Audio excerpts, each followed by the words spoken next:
पीले दांत वाली बहू। रंजना कभी ब्रश नहीं करती थी।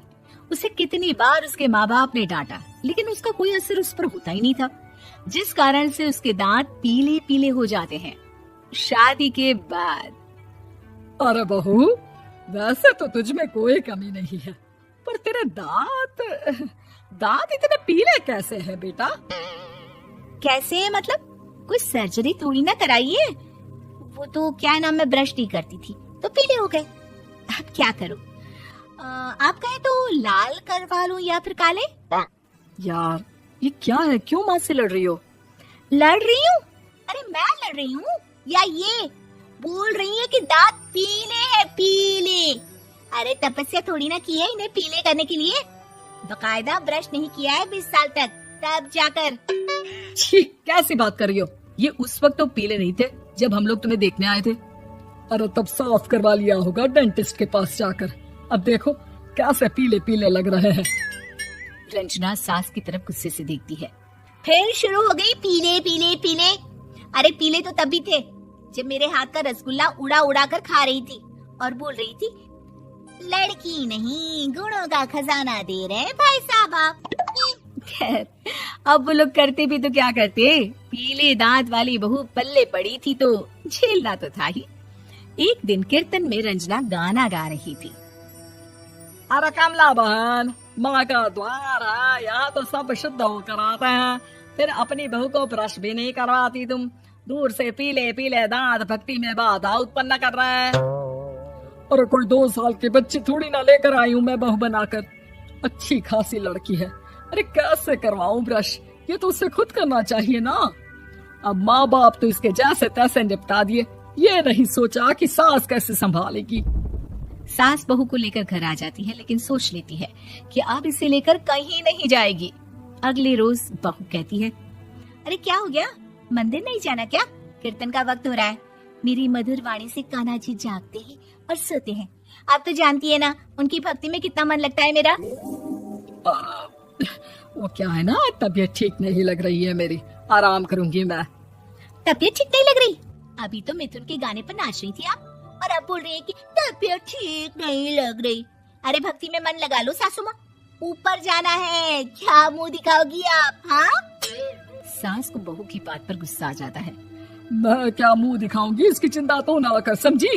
अपने मुंह की चिंता कर, जो ये पीले पीले दांत लेकर हर जगह पहुंच जाती है। पता है लोग कितना मजाक बनाते हैं। ना जी ना, मैं नहीं जाना कहीं तेरे साथ। तो ये बात है। कोई ना, मत जाओ, मैं अपने कमरे में ही बैठकर भक्ति कर लूंगी। ऊपर वाला दांत थोड़ी ना देखता है, मन देखता है, भावना देखता है। और अरे बस बस, तू सब कुछ दिखा, बस ये सफेद चमकदार दांत ना दिखाना किसी को, है? जा यहाँ से। बहू को सास की बात का कोई फर्क नहीं पड़ता, वो तो जैसी थी वैसी ही रह जाती है। सुबह नहाकर किचन में खाना बनाना, फिर खाना खाना, कीर्तन भजन करना और सो जाना। एक दिन, माँ जी मैं सहेली के घर जा रही हूँ, शाम को लेट आऊंगी। हाँ, तो जाना, मैंने कौन सा तेरी आरती करनी है घर पर बैठकर। रंजना सहेली के घर जाती है, जहाँ वो पार्टी में जाने की तैयारी कर रही होती है। अरे शिखा, कहाँ जाने की तैयारी कर रही है? मैं गलत वक्त पर आ गई क्या? अरे नहीं यार, उल्टा सही वक्त पर आ गया। मैंने ये साड़ी और ज्वेलरी निकाली है यार, शाम को इनके ऑफिस की एक पार्टी में जाना है। बताना कैसा लग रहा है ये सब? नहीं यार, इस ड्रेस के साथ तो वो वाली ज्वेलरी अच्छी लगेगी। हाँ सही बोल रही है, मैंने ध्यान ही नहीं दिया। वैसे तो हमेशा से मस्त फैशन सेंस रखती है। तो बड़ा जाती होगी ना पति के साथ पार्टी में। रंजना कुछ नहीं बोलती, बस सोचती है कि यार काश ये बात सही हो जाती, पर मैं क्यों नहीं जाती पार्टी में? क्या इन लोगों की कोई पार्टी होती नहीं होगी? रंजना घर आती है और रात में पति से सवाल करती है, एक बात बताइए, आप मुझे किसी पार्टी में क्यों नहीं ले जाते? क्या आपके यहाँ ऑफिस में पार्टी नहीं होती? पति बेचारा क्या कहता कि दांत पीले हैं तुम्हारे इसलिए। अरे कोई पार्टी होती नहीं हम लोगों के ऑफिस में, तो कहाँ से लेकर जाऊं? और मार्केट, मॉल, कहीं वीकेंड घूमना, कहीं तो। अरे यार, सारे हफ्ते में एक छुट्टी मिलती है, तो सोचता हूँ कि आराम ही कर लूं। क्यों? सासू माँ 2 दिनों के लिए मम्मी के घर जा रही हूँ। अच्छा ठीक है, आराम से जा। और हाँ, माँ से कुछ अच्छी आदत सीख कर आना कि कैसे शरीर के हर भाग की तरह दांतों की सफाई भी जरूरी होती है, समझी? शुरू हो गई ना आप। वो लोग आपकी तरह नहीं है कि छोटी छोटी बात का बतंगड़ बना दे। उन लोगों के लिए मैं मायने रखती हूँ, ना कि मेरे पीले पीले दांत। रंजना माँ को बिना बताए उन लोगों को सरप्राइज देती है, लेकिन जैसे ही वो दरवाजे पर पहुंचती है, अंदर देखती है कि घर वाले कहीं जा रहे होते हैं।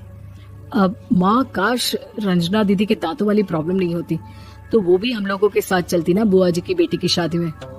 हाँ बेटा, लेकिन अब उसे कौन समझाए कि उसको उसके पीले दांत नहीं दिखते, लेकिन उसके आसपास के लोगों को कितना एम्बैरेसिंग फील कराते हैं। मुझे तो कितनी बार उसके स्कूल की टीचर ने शिकायत की कि उसके साथ कोई लड़की बैठना भी नहीं चाहती, और ना ही कॉलेज में कोई उससे बात करना चाहता था। लेकिन पता नहीं क्यों उसे ये बात समझ में ही नहीं आती। कोई कमी नहीं है उस लड़की में, बस यही कि दांत पीले हैं। वो तो भला हो जीजा जी और उनकी माँ का, जो दीदी को जैसी है वैसे ही रखा हुआ है। रंजना को अपने घर वालों की बात सुनकर बहुत दुख होता है। वो सोचती है कि वो क्या करे, लेकिन फिर वो सीधा डेंटिस्ट के पास जाती है, अपने दांत चमकाती है और कसम खाती है कि वो रोज ब्रश करेगी। अरे क्या हो गया, तुम तो 2 दिनों के लिए गई थी ना, पर कोई ना, अच्छा है चलो आ गई तो। रंजना सास के सामने आकर खड़ी हो जाती है और पूरी स्माइल करती है, उसके चमकदार दांतों को दिखाती हुई। चले मंदिर। माँ मुझे माफ कर दीजिए, मैंने आप लोगों को बहुत एम्बैरेसिंग फील करवाया। मैं आज से रोज ब्रश करूंगी।